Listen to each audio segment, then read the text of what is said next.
자, 우리 정부, 우리 증시, 우리도 지금 예외 없이 지금 직격탄을 지금 맞았습니다. 자, 긴급 처방부터 쓰기 시작했는데 일단 자동차 업계부터 지원하기로 했죠? 그렇습니다.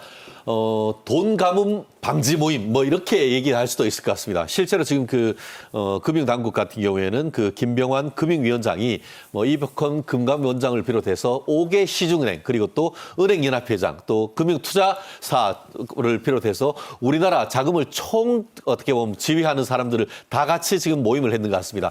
지금 현재 미국이 어떻게 보면 돈을 마구마구 빨아들이는 그런 상황 속에서 시중에 자금이 부족하지 않습니까? 그렇죠. 그러면은 이 수신뿐만 아니고 여신 돈을 이렇게 공급하는 역할을 은행이 하는데 이 여신을 확실하게 좀 더 밀어줘가지고 기업이 자금을 집행하고 운영하는데 어려움이 없도록 해달라라는 요청인 것 같습니다. 실질적으로 지금 자동차 같은 경우에는 대미 수출의 거의 50% 가까이를 하고 있는데 25% 정도의 관세를 매겨버린다고 하면은 결국 전체적으로 수출 양이 향후 한 거의 5분의 1 정도는 날아가 버리는 한 19% 정도가 줄어들 수 있는 그런 상황이 되다 보니까 사실 매출이라든가 전체적인 어떤 자금 수요가 굉장히 어려워지는 이런 상황이 있기 때문에 이번에 시적절하게 빠른 조치, 선제적 조치를 하게 된다고 하면은 어쨌든 기업들도 자금을 좀 공급받고 어떻게 기업은 자금이 피와 같은 거니까 피가 잘 돌수록 해주는 이런 관가의 어떤 노력도 지금 필요한 그런 상황인 것 같습니다. 네. 자, 5대 시중은장 회의를 소집했고요. 각 은행들이 예측한 우리 경제의 타격 예상만으로도 참 막대합니다. 이거 대미 협상이 잘 안 되면 우리나라 정말 큰일 나겠어요. 예, 앞서 이제 최 대표께서 이제 자동차만 놓고 보더라도 상당히 좀 한 20% 정도 수출액이 날아갈 거라는 말씀을 하셨는데 거꾸로 얘기하면 이제 그만큼 우리가 이제 대미 수출에서 자동차에 대한 이 의존도가 높다라고 얘기도 할 수 있는 거니까 이번에 우리 경제의 어떤 이런 취약성도 사실은 노출이 됐다라는 측면도 좀 있는 거고요. 그다음에 지금 말씀하신 대로 은행장 5대 금융지주사 회장들을 좀 모아놓고 정부가 이제 자금 문제에 관련해서 이제 우리 기업들이 이 관세 리스크 충격에서 잘 극복을 할 수 있도록 최대한 지원하라 이런 얘기를 한 것도 사전에 좀 미리 준비를 하고 있는 건데 자동차만 놓고 보더라도 한 50조 원 정도 좀 익스포저가 있기 때문에 이 자금이 이들 자동차 관련 기업들한테 노출이 돼 있기 때문에 사실 은행들 입장에서도 지금 뭔가 여러 가지 대응을 좀 하고 있을 거라는 생각이 듭니다.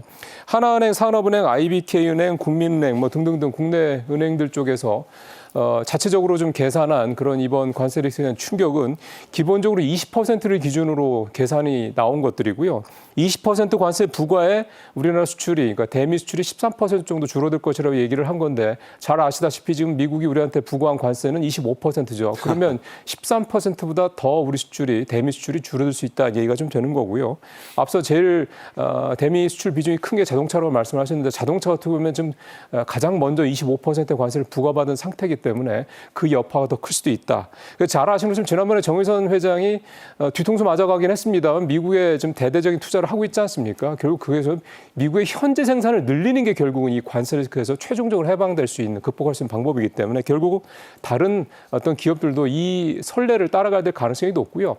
다만 모든 중소기업들이 다 미국을 따라 들어갈 수는 없기 때문에요. 요 중소기업들이 국내에서 이 관세 리스크를 버티면서 갈 수 있도록 자금 지원이 이쪽 분야에 집중돼야 될 것으로 해석이 됩니다. 네. 어렵지만 상호 관세는 우리가 현대차가 31조 투자도 약속했고 하니까 협상을 통해 다소 낮출 가능성은 물론 있습니다만 이 품목별 관세 이게 더 타격이 큰데 이건 협상 불가라는 곳이 많아요. 현실적으로 상당히 어려운 것이 바로 품목 관세 아니겠습니까? 이미 철강, 알루미늄 그리고 또 자동차에 대해서는 품목 관세가 사실상 확정된 상태이고 그 외에도 지금 반도체, 의약품, 구리 이런 부분은 아직까지는 품목 관세가 부과되고 있지 않습니다만 조만간 빠르면 4월 달 내로 이 부분에 대한 품목 관세도 부과될 가능성이 상당히 크다라고 하는데요. 아까 말씀하신 것처럼 상호 관세에 관련해 가지고는 우리는 어떻게 보면 상당히 선방했다라고도 23% 선방했다고 할 수 있지만 지금 베트남은 46%입니다.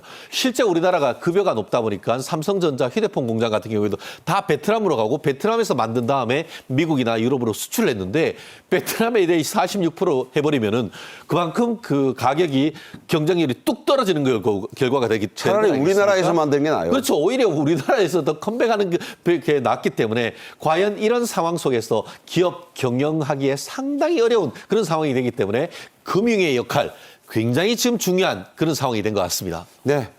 한동안 정치와 사법에 우리가 얽혀 있었는데 이제는 경제입니다.